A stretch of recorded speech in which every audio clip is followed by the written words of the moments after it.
So that's something that honestly the Valley needs to think about. But first pick here for the Valley, they haven't secured a hero. Oh, but we don't know yet because Fredrin's really flex. But has Mobazane used the Fredrin in that jungle?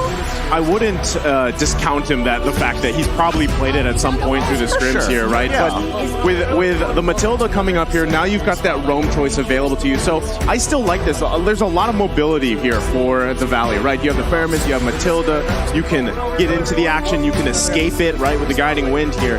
But still, the fact that you have for Rrq Akira, you also have that Claude and Lolita combination, but the Claude answers a lot of that Cold Altar pressure too, if placed properly, right? You still have to kind of dodge a lot here being thrown at you from the Valley. So really interested to see what their last two picks are going to be to round out this draft for Rrq Akira. Yeah, I think Rrq Akira need to foresee that there's a good possibility that Kai is going to get picked up by Mobazane to actually help out. They're going to be playing around basic for the most part of it because carry junglers don't necessarily work with the composition that Akira has right now. Benedetta and as well as Xavier. I love Benedetta so much. I'm so glad she's picked twice with 100% win rate. However, it might be a little bit tough, especially with the Matilda, to help you get out of those tough spots. Last pick here for the Valley. It's either someone for that jungle or someone for that EXP, but at this point, I think they have enough sustain. I think they have enough mobility. I would really love Mobazane to pick up an assassin here going against the Benedetta. We'll see. Oh, it's actually going to be the Lapu. So there it is. Fredrin in the jungle. That's the flex, right? I mean, this is why... Again, there's multiple heroes that do this for a team in the way that they draft. So I think it is a great way to do that, but you also lock in yourself a Lapu, able to jump in, can actually do the same situation that we saw with the Thamus where you can go 2v1, especially if you get an early lead. So far, solid draft from the Valley here. Absolutely. I think solid drafts from both sides. They have some clear strategies, and I love the fact that the Indonesian fans have adopted the Brazilians here on home turf. This is going to be a beautiful game. Still RRQ, right? So we're going to see the same five that we mentioned earlier going head-to-head with the Valley with way more mobility in their arsenal. They do have a lot of peel, and as well as they are going to be able to maneuver around the CC heavy of Rrq Akira. It's going to be tough here. I'm not sure. There's a lot of questions that need to be answered, but there's only one way to define it. It's through battle. Welcome, everybody. It's Rrq Akira going up against the Valley in this best of one. Good luck to both teams. Oh, this is getting so exciting. I mean, right now we can already see that Louise opening up the map, trying to give some vision, trying to figure out Mobazane's pathing, because everyone talks about the Valley, and they always say that Mobazane is one of the main pillars of their team. Yeah, I think, we even talked about this in Keys to Victory, right? A lot of this comes down to these two junglers here. And King being on the Joy jungle, I want to see how it plays out, right? If we're going to have our answer at some point here, Gideon. Absolutely. We want to see that highlight reel. Oh, no.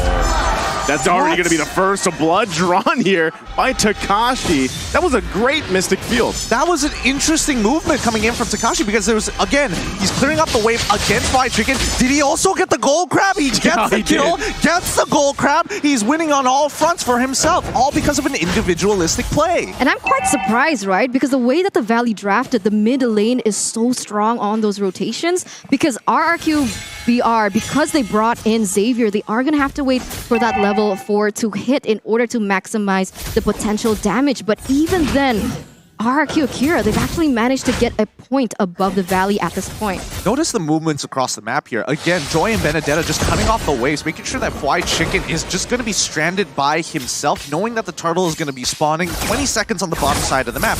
The Valley understand this, putting their pressure on that top side to maybe draw them away. Yeah, I think this is smart moves by both teams, the way they're answering it, but still going to lead into that first turtle of the game. It's going to be up here in just a couple seconds. But you see them both. I mean, The question is, how does Rrq Akira play around with Takashi's lead that he has? Knowing that this first turtle comes up, it could be anyone's ball game, especially the Petrify's there. You've got the Electro Final Blow, and you're going to see them battle out for it already as both teams juggle it around. This turtle dance, Luis going to charge up the flicker in, not going to connect though. Still the fight goes on. It's going to be red-treed away by King. The king of the jungle stands for now as they secure the first turtle, no, but he's going to get focused down. It's Fried Chicken to take out King. So, I mean, at this point, it is a 1-for-1 trade. Takashi is going to be able to get out of that situation alive, but King for a turtle. What do you think about this here, Gideon?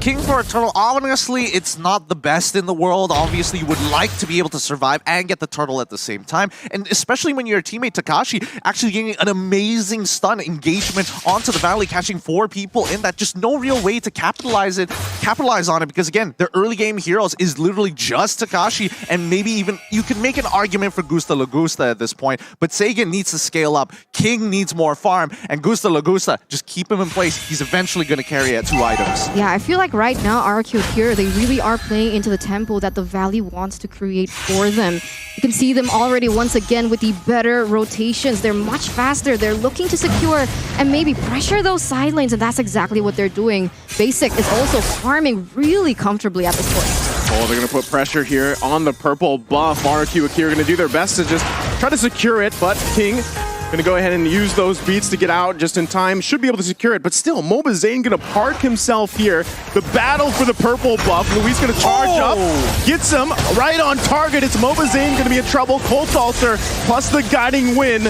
There's a flicker from Hoon as well, all for the purple buff. Oh no, that's so unfortunate. Sagan actually had a great opportunity to punish, but wasn't able to actually open up the gates there to lock him down, giving that moment, that small little moment for MobaZane to get on out of here. But now Takeshi is actually struggling against Fried Chicken. Now that Fried Chicken has all of his combat abilities ready, especially that ultimate, the all-ins could be devastating if he doesn't have his eye for an eye. 6 seconds left on the next turtle to spawn, and you can see Rrq Akira trying to set up first.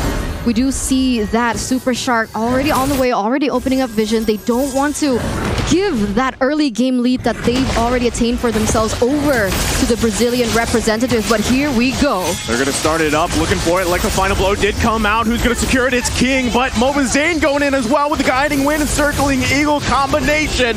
King falls again for the turtle. Ooh. It's another trade though. Everybody low on the Valley Shark. as one after another fall. Luis to get the double. Hoon and Fried Chicken the backside. Not going to be enough though, as another member's going to fall here. Fried Chicken only to stand. Man, 3-for-2 trade here, Gideon. What the heck? Yeah, beautifully played by Rrq. I mean, everything you could have imagined worked out for Rrq. The Valley were looking for an engagement. Did they have to go for it? I think they could have just backed away. The turtle was already gone. But we'll pull up the replay just in case you guys missed the action, and we'll break it down from there. Because number one, the position that we see from the Valley wasn't as good compared to Rrq. And more importantly, once the abilities start running on through, Takashi has already found his kill. Luis and as well as Sagan still alive, being able to overwhelm and out-damage, isolating the right targets once MobaZane fell.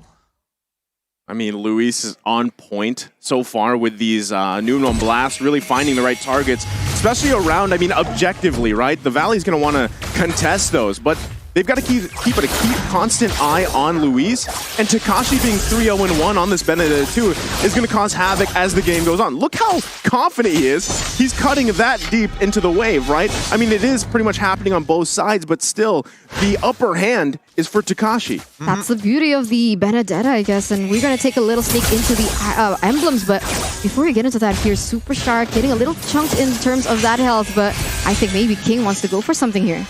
I think they're still going to put pressure here. Under the turret they go. Ooh. Everybody joining the fight on the top side. Electro Final Blow, the Petrify. Takashi able to get the double. Can't get Hoon. MobaZane a little bit too late to the party. Gets the taunt off, though, with Hoon picking up a kill. But look at the backside. It's Fried Chicken. Finds one for himself. But ultimately now Takashi going to be caught in a position of a 1 versus 3. Does he still commit to it? He bobs, he weaves. MobaZane still sticking to him. Takashi should be able to survive. A 2-for-2 trade overall. A really good setup dive for the side of Rrq. And I think I think Rrq Akira had a really good idea. They should have cut their losses as soon as King was out of position. Back away. You don't need to give anything else, but the Valley's taking one step forward, getting and buying time for White Chicken to jump right into the middle of that fight to even out the score. And now we're going to see once again the setup for the next turtle, but I saw that Gusta Lagusa already had the golden staff as well as basic now, but remember that is going to be the key item for Gusta Lagusa as once again they're going in for an engage. They pull the trigger on Saiyan, they push him back here. They get the turret though, Dawning Light's going to come out. Turtle still work on. Gusta Lagusa though, able to grab a kill for himself, but they do trade the turtle. Nothing too much after that.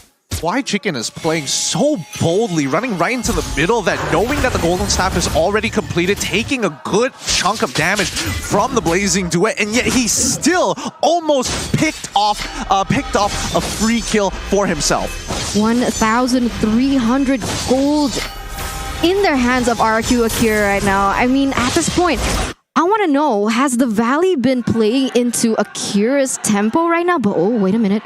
Gusta Lagusa needs to be careful here. Yeah, there's three. Actually, Luis here to help him out, so this might just be a disengage. Luis, though, just there to help Gusta Lagusa out. It's going to be a poke battle back and forth. The rest of the team still in the vicinity, but nothing going to come in out of that just yet. As you were saying, Eterna. Yeah, I just want to know what's happening here. How did Rrq actually pick up the lead? I mean, earlier on, the Valley seemed to have the tempo. They seemed to be confident with what they were doing. Are they playing a little too aggressively into Rrq Brazil? Well, I think it comes down to the draft, right? When we're looking at Benedetta specifically, her relevance and her power, her strength in the earlier stages of Game 3, Level 4 is already pretty good. Unfortunately for White Chicken, that's not the same for Lapu Lapu. He only feels relevant as soon as he hits Level 4 and starts participating in these fights with the bravest warrior. So the fact that Takashi has already enabled Rrq Akira to get this lead is already great because that was the toughest part. Now they just need Gusta Lagusa and Seigen to scale up and eventually outscale the Valley. Basic on this carry, yes, he can hyper farm and scale as high as he can, but if he can't get in range, it's still a tough game. Yeah, I think that's the downside of a carry, right? The range. The range is a big factor here. So you've really got to be careful on how your positioning is, right? Now, the Valley at this point, almost 10 minutes in, they don't have a turret just yet. So they got to be careful on especially losing map control. They already got the Cult Altar out. So that's massive before the next Lord comes. Actually, it's already spawned. So if Rrq wants to go for it, they have a perfect time. They can brilliant.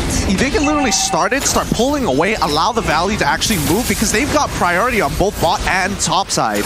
Yeah, they're going to be bobbing and weaving here. The Lord still being worked on, half health so far.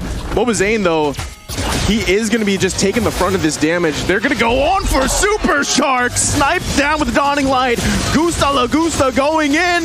What a petrify from Takashi. Able to find a basic, the perfect target needed. He's going to get cut off, but Luis with a kill for himself. 3 down for the Valley. And they're still going. What a mystic field with King for the cleanup. And now it's a Mobazane left alive. And that's going to be the wipe out for the Valley. What a massive play for Rrq Akira. That was insane. The way that they played that team fight was so beautiful, so textbook. And that's going to give Rrq Akira a massive lead. And not to mention this free Lord. I get it now. I get it why you were saying it was like a mini Blacklist International. A lot of their macro play is centralized around one objective, one thing at a time, but covering all of your bases, making it very difficult for the Valley to keep up, even if they're just slightly behind in tempo, which is rather frustrating because Rrq at this stage of the game are breaking apart the Valley just by looking for these strong engages, and especially keeping your eyes on Seigen. His Mystic Fields have been on point. From start to here. I mean, that's what got them the first blood, right? And this all snowballed Takashi, but they're still going to be focusing here on the bottom side. White Chicken and Mobazane to be the front. They've got the Lord to handle the mid lane eventually, but they might get sandwiched in here for that tier 2. Look at the backside. Takashi goes in, forces them back. And just like that, they're going to lose more space on the map. The front to back, the peel, the damage coming in from that backline from Sagan. You can feel it, and it makes sense looking at the items that he already obtained earlier. But once again, onto the mid lane. Here comes the assault. Lord's going to be handled here. They should be able to clear it up as they hold on to both inhibitor turrets. But still, do they press the issue here? Another Mystic Field. The Dawning Lights have all been on point, like you mentioned. They're just slowly cutting them down, and especially when you have Lord Empowered minions, you want to take as much advantage as possible. This is only the very first Lord, so if they get an inhibitor, it's already a big win, and there we go! It's cracked wide open. They're going to crack it open here. Luis goes in, another Dawning Light. For now, though, it's only that mid-turret. You can still see the rest of the Valley. We're going to clear these lanes here. They don't want to lose any more. They're trying to hold on with their dear lives 12 minutes into the game. They need a way to get to the back line of Rrq Akira. I mean, the damage output coming in from Sagan with the Clock of Destiny and the Lightning Truncheon alone is already dealing that much damage here, Gideon. It's tough. It's really tough because if we're thinking about who's going to be playing in the backline to anchor and hunker down for the team, it's definitely going to be Sagan. Oh, no. Oh, all for the purple buff again. They're going to force Zane back. Okay.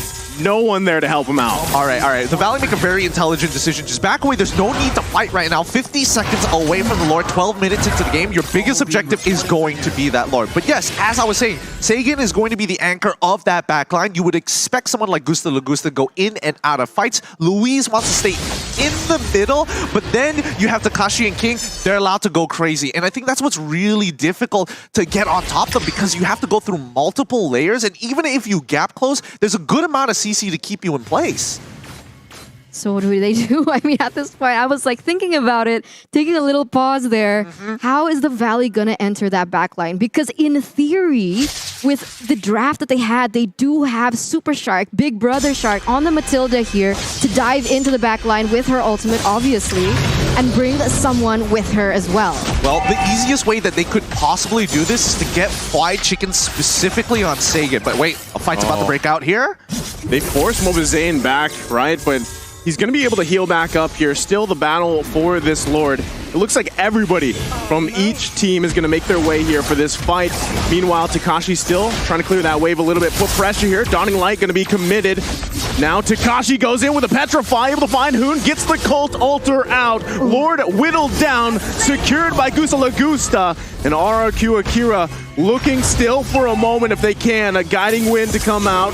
Still, Basic could get cut off here. The flicker, perfect spot timing. King finds Basic as he falls. And it's just disaster for the Valley. Hoon trying to saving grace, but he can't. 3 down. 2 in the base here. Fly Chicken finally able to get King out, but it might be too late. Might be too late. Oh my god, that was brilliant by Akira. Luis found that perfect moment, and now they're gonna crack into the base. Only Hoon, only Mobazane is left. This is gonna be dire for the Valley. They're trying their best here, but Rrq Akira gonna be taking a game in match against the Valley. The Brazilian representatives come out on top, bringing down the Valley just a notch here with such an exquisite gameplay. I love it. I absolutely love it. Shout out to you, Cabral. You've done a great job with this team so far. But man, oh man, they already knew what they had to do. They had the foresight. I'm going to get into it a little bit later on. But once again, bask in the glory as Rrq Akira have taken a game off of the Valley. Man, I don't know if it was the marching band buff or the drum buff here, but that was quite the game from Rrq Akira here. And yeah, there might have been a saving grace there for the Valley if the game could have been drug on, but still, even with the tools they had, like you